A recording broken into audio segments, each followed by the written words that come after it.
నమస్కారాలు. ఈ రోజున నెల్లూరు జిల్లాలో జిల్లా గ్రంథాలయ చైర్మన్ గారైనటువంటి శాంతాకుమారి గారి ఆధ్వర్యంలో ఎవరైతే గ్రంథాలయ సిబ్బంది ఉందో వారితో ఒక సమావేశాన్ని ఏర్పాటు చేసి గ్రంథాలయాన్ని ఏ విధంగా ప్రజలకు ఉపయోగపడే విధంగా గ్రంథాలయాలకు పాఠకులు వచ్చే విధంగా చేయాలి అనే ఒక మంచి ఉద్దేశంతో మా చైర్మన్ గారు అయినటువంటి శాంతాకుమారి గారు ఈ సమావేశాన్ని ఏర్పాటు చేశారు. ఈ సమావేశంలో అనేక సమస్యలను కూడా మా దృష్టికి తీసుకువచ్చిన వాటిని ఏ విధంగా పరిష్కరించాలి, అదేవిధంగా ఈ నెల్లూరు జిల్లాలో గ్రంథాలయాన్ని కూడా ఇది పురాతన గ్రంథాలయం ఉంది. ఈ గ్రంథాలయంలో పాఠకులు వచ్చినప్పుడు పెచ్చులు ఊడిపోవటం ఇవన్నీ జరుగుతున్నాయని చెప్పేసి చైర్మన్ గారు నా దృష్టికి తీసుకొచ్చారు. దీని మీద పక్కనే గ్రంథాలయాన్ని నిర్మించడానికి కొంత భాగం కట్టి అదేవిధంగా మిగిలి ఉంది. దానిని త్వరలో ఆ గ్రంథాలయాన్ని నిర్మించి పాఠకులకు ఉపయోగపడే విధంగా చేయాలని చెప్పేసి ఒక యాక్షన్ ప్లాన్ ద్వారా చైర్మన్ గారు చేస్తున్నారు. దాన్ని తప్పనిసరిగా నేను కూడా దానికి బడ్జెట్ ఏ విధంగా అని చెప్పేసి ఈ జిల్లా మంత్రి గారు అయినటువంటి నారాయణ గారు గతంలో వారే శంకుస్థాపన చేశారనుకుంటాను. వారి చేతనే మళ్ళీ ప్రారంభించాలని చెప్పేసి మేము ప్రత్యేకంగా వారితో మాట్లాడి ఆ గ్రంథాలయాన్ని కూడా ఉపయోగపడే విధంగా చేస్తాము. రాష్ట్రంలో గ్రంథాలయం ఏదైతే కేంద్ర గ్రంథాలయాన్ని అమరావతిలో ఒక 10 ఎకరాల్లో 150 కోట్లతోటి కని విని ఎరుగుని రీతిలో నూతన టెక్నాలజీ డిజిటల్ ద్వారా చేయాలని చెప్పేసి దాదాపుగా 2 లక్షల ఎస్ఎఫ్టీతో త్వరలో కట్టిస్తాం. అదేవిధంగా విశాఖపట్నంలో కూడా ఒక గ్రంథాలయాన్ని నిర్మించబోతున్నాం. అంటే ఈ రాష్ట్రంలోని గ్రంథాలయాల్ని ప్రతి జిల్లాలో కూడా మోడల్ గ్రంథాలయాలుగా తీర్చిదిద్దడానికి మా వంతుగా రాష్ట్ర ముఖ్యమంత్రి గారి ఆశీస్సులతోటి మా మంత్రి గారు అయినటువంటి నారా లోకేష్ గారి సహకారంతో ఈ మోడల్ గ్రంథాలయాల్ని తీర్చిదిద్దుతాం. గతంలో పూర్తిగా నిర్వీర్యం చేశారు గ్రంథాలయాల్ని. అటువంటి గ్రంథాలయాలను కూడా మా చైర్మన్లు 13 జిల్లాల్లో కూడా ముఖ్యమంత్రి గారు నియమించినటువంటి చైర్మన్లు చాలా చక్కగా ఈ 3 నెలల నుంచి వాటి మీద మంచి అవగాహన చేసుకొని ఏ విధంగా ఎవరైతే కాంపిటీషన్ ఎగ్జామ్స్ రాస్తారో వారికి కావాల్సిన మెటీరియల్ నాకు ఇక్కడే ఈ విద్యార్థులు కొంతమంది ఇక్కడికి వచ్చి చెప్పారు, చైర్మన్ గారు తన సొంత నిధులతోటి మాకు కావాల్సిన పుస్తకాలు కానివ్వండి ఏది కావాలన్నా కూడా చేస్తున్నారు. అందుకు చైర్మన్ గారికి ధన్యవాదాలు తెలుపుతామని చెప్పి వాళ్ళ అనటం నాకెంతో ఆనందాన్ని కల్పించింది. అంటే ఒక సరస్వతీదేవికి సేవ చేసుకునే విధంగా అవకాశం కల్పించినటువంటి ముఖ్యమంత్రి గారి అడుగుజాడల్లో ఈ గ్రంథాలయాల్ని అభివృద్ధి చేయడానికి మన శాంతాకుమారి గారు బాగా కృషి చేస్తున్నారు. ఇదే విధంగా వారు ముందుకు పోవాలని చెప్పి తెలియజేస్తూ ఎవరైతే నిరుద్యోగులు ఉన్నారో బయటికి వెళ్ళేసి వాళ్ళు చదువుకోవాలంటే ఎన్ని ఇబ్బందులు ఉన్నాయి. అందుకోసమే రాత్రి వేళల్లో కూడా ఈ గ్రంథాలయాలు పనిచేసే విధంగా కాంపిటీషన్ ఎగ్జామ్స్కి మేము చదువుకోవాలంటే పనిచేయాలని చెప్పేసి అడుగుతున్నారు.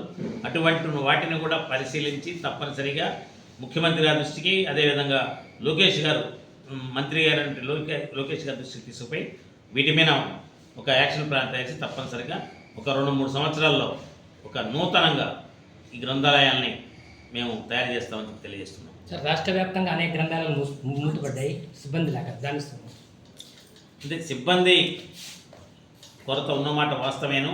అందుకోసమే ఇప్పుడు జాబ్ క్యాలెండర్లో ఈ గ్రంథాలయాలకు సంబంధించి ఒక 100 పోస్టులు కూడా ఇవ్వడం జరుగుతుంది. అదేవిధంగా ఇంకొన్ని పోస్టులు కూడా తప్పనిసరిగా మేము అంచెల వారీగా, ఎందుకంటే రాష్ట్రంలో ఉండే ఆర్థిక పరిస్థితులకి అనుగుణంగా మేము ఇంకా సిబ్బంది కొరత ఉన్నమాట వస్తాను. వాటిని నేను తప్పనిసరిగా వీలైనంత తొందరలో ఆ సిబ్బందిని నియమించడానికి గ్రంథాలయాలు ఏదైతే ఇప్పుడు రెండు గ్రంథాలయాలకి 3 గ్రంథాలకి ఒకళ్ళే సిబ్బందిగా ఉండటం వల్ల కొంత ఇబ్బంది అనేది వాస్తవం. ఆ విషయాన్ని నాకు చైర్మన్ గారు మా దృష్టికి తీసుకొచ్చారు.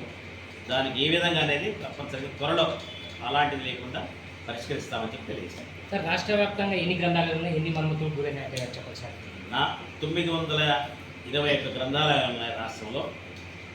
దాంట్లో సిబ్బంది కొన్నిట్లో కొన్ని మండలాల్లో అక్కడక్కడ లేని మాట వాస్తవమైన వాటిని తప్పనిసరిగా మేము ఫ్యూచర్లో ఆ ప్రాబ్లం లేకుండా చేస్తామని తెలియజేస్తాం.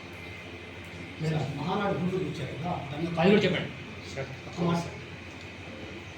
నందమూరి తారక రామారావు గారు పుట్టినరోజు అయినటువంటి మే 25వ తారీఖున ప్రతి సంవత్సరం చేసుకునే మహానాడు పండుగ.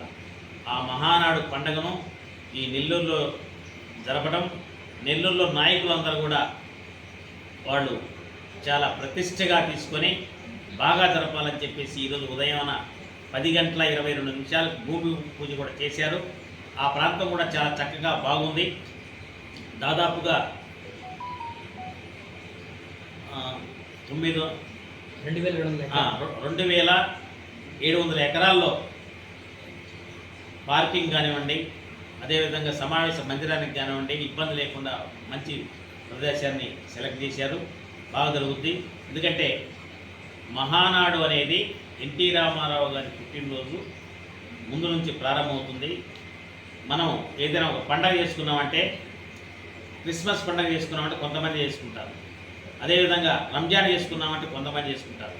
సంక్రాంతి కొంతమంది చేసుకుంటారు. కానీ ఎన్టీ రామారావు గారి పుట్టినరోజును కులాలకి మతాలకు అతీతంగా అందరూ ప్రపంచంలో ఉన్నటువంటి తెలుగు వారందరూ కూడా ఎన్టీ రామారావు గారు పుట్టినరోజును పండుగగా చేసుకుంటారు. ఆ యుగ పురుషుడు ఎన్టీ రామారావు గారు.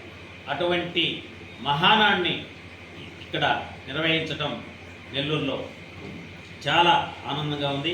కనీ విని ఎరుగున రీతిలో నారా లోకేష్ గారు వర్కింగ్ ప్రెసిడెంట్గా నియమించిన తర్వాత మొదటిసారిగా ఆ అవకాశం నెల్లూరుకు రావటం, వీళ్ళు కూడా ప్రతిష్టగా తీసుకొని దాదాపుగా 7 లక్షల మందికి తగ్గకుండా చేస్తామని చెప్పేసి ప్రణాళిక రూపొందించారు.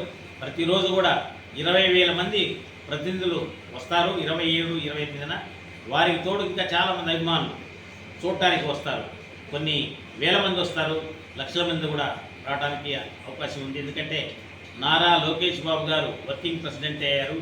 ఏ విధంగా ప్రజలకి మెసేజ్ ఇస్తారో అనే దాని మీద అందరూ ఎదురు చూస్తున్నారు. యువత కావచ్చు, మహిళలు కావచ్చు, అదేవిధంగా నిరుద్యోగులు, ఉద్యోగులు అందరూ కూడా ఒక మంచి మెసేజ్ ఇవ్వడానికి ఈ మహానాడు వేదిక నెల్లూరులో బాగా జరుగుతుందని చెప్పి తెలియజేస్తున్నాను.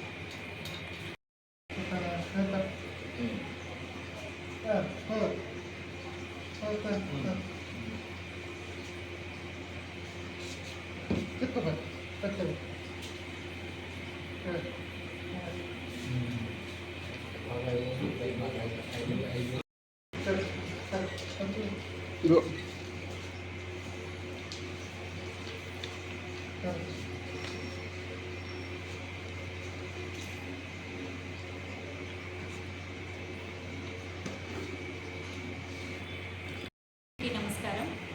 ఈరోజు మా చైర్మన్ గారు శ్రీ గోరుగుంట్ల కోటేశ్వరరావు గారు మహానాడు కార్యక్రమానికి ఇచ్చేసి, అదేవిధంగా గ్రంథాలయ సంస్థ ఈరోజు మీటింగ్ ఏర్పాటు చేసుకున్నందుకు మా సమీక్షకు చేసినటువంటి మా చైర్మన్ సార్కి హృదయపూర్వక ధన్యవాదాలు తెలియజేసుకుంటున్నాను.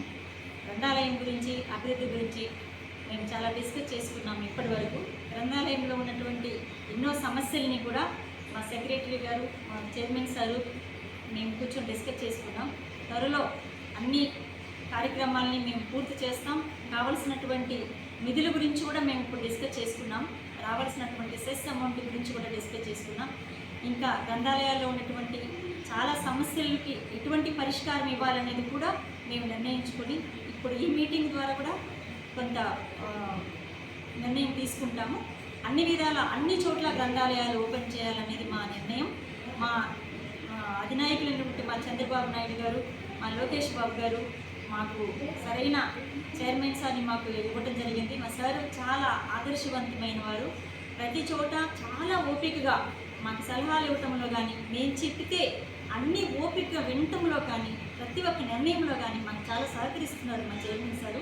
అందుకు మేము సార్కి చాలా కృతజ్ఞతలు తెలియజేసుకుంటున్నాం. ఇక గ్రంథాలయాల విషయానికి వస్తే చాలా సమస్యలు అయితే ఉన్నాయి. తప్పకుండా అందరూ చైర్మన్లు కూడా మేము కష్టపడి పోరాడి మా సొంత నిధులు కొందరి దాతల దగ్గర నుంచి కొంత సెస్ అమౌంట్, కొంత ప్రభుత్వ నిధులు అన్నీ కూడా ఉపయోగించి తప్పకుండా త్వరలో గ్రంథాలయాలకి మళ్ళీ పూర్వ వైభవంగా మంచిగా, అంటే గ్రంథాలయం అంటే ఎలా ఉండాలి, ఇది ఒక దేవాలయం, సమాజ నిర్మాణానికి ముఖ్యమైనటువంటి ఒక వెన్నుముక లాంటిది. ఈ యొక్క గొప్ప సంస్థ సమాజంలో ఎంత గౌరవప్రదమైన త్వరలో మేము తెలియజేస్తామని తెలియజేసుకుంటున్నాం. Thank you so much.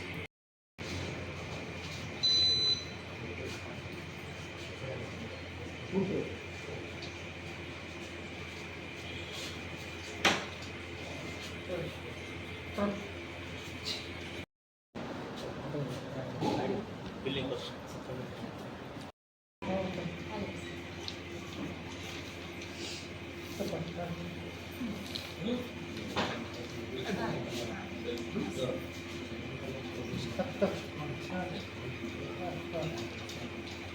Tama.